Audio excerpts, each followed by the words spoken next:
Aastaid on klasside kaupa muuseumis, teatris ja kinos käimine toimunud nii, et lapsevanematelt kogutakse lisaraha. Kuni ministeerium sai kaebuse, et kuna haridus on meil ju tasuta, siis miks raha küsitakse? Ministeerium keelas seega sellised asjad ära. See, mis on selline praktika olnud, et mingit osa sellest lapsevanematele kohustuslikus korras palutakse kinni maksta, seda tõesti kahjuks ei tohi teha. Et meil on ikkagi ühtsuskool, mis eeldab seda, et lapsevanema rahakotist ei saa sõltuda see, kas laps saab õppetööst osa võtta. Kuid ega piletid ja bussireisid tasuta ei ole, keegi peab maksma. Koolidel pole raha, omavalitsustel ja riigil ka napib, kultuuriranits on vaid 11 eurot aastas lapse kohta ning vanematelt ei tohi ka enam küsida, siis oligi lahenduseks paljudele koolidele see, et ärme siis enam üldse lapsi vii kuhugi. See segadus ongi kaasa toonud tegelikult selle, et õppekäikude või kultuurisündmuste külastus on märgatavalt langenud.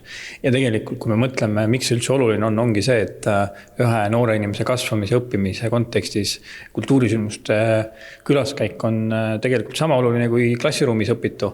Ja me nägime, et siin tuleb selles mõttes midagi ette võtta, et see kokkupuude professionaalse kultuuriga ei ole mitte ainult küsimus selles, et neil oleks seal tore või lõbus käia, vaid see on osa kasvamisest, see on selles, kuidas me tegelikult arendame oma tulevasi põlvi, oma ühiskond tervikuna.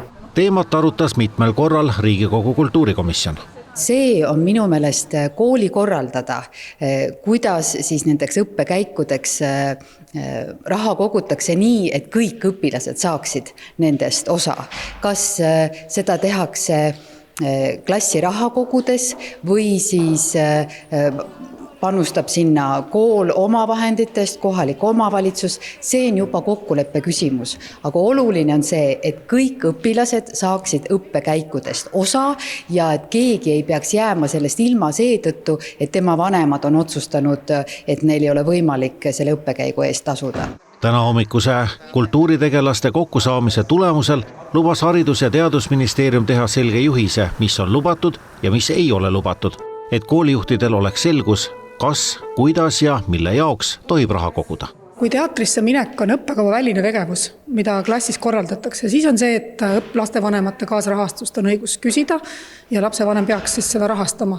Kui see on õppetöö osa, ehk siis näiteks kirjanduse tunnis või ajalootunnis, eks ole, minnakse teatrietendusele ja sellest sõltub see, kas pärast kontrolltöös on küsimused selle kohta või ei ole, siis tegelikult lastevanemate kaasrahastust kohustuslikult sellele ei tohi küsida. Ja kui seda tehakse annetustest, mis koolile on annetatud, kas siis lastevanemate poolt klassirahana, see on lubatud, annetuste kogumine on lubatud, aga see ei tähenda siis seda, et see nimeline on, ehk siis lapsed, kelle vanemad ei ole annetanud, peavad ikka sellest osa saama. Ja need on nagu selles mõttes sellised lahendused, mis võiks nii-öelda hundid söönud lambad nagu terved. Ja mis kõige tähtsam, õpilased saavad nagu käia. Jah, rahulolematust võib alati ette tulla, aga kuskil peab see lahendus olema. Mina paadunud optimistina arvan, et siin see lahendus tegelikult peitubki. Ka koolide jaoks, ka selle jaoks, et õpetaja ja koolijuhid saavad aru, mida nad tohivad teha. Juhis on avaldatud ministeeriumi sotsiaalmeediakanalites.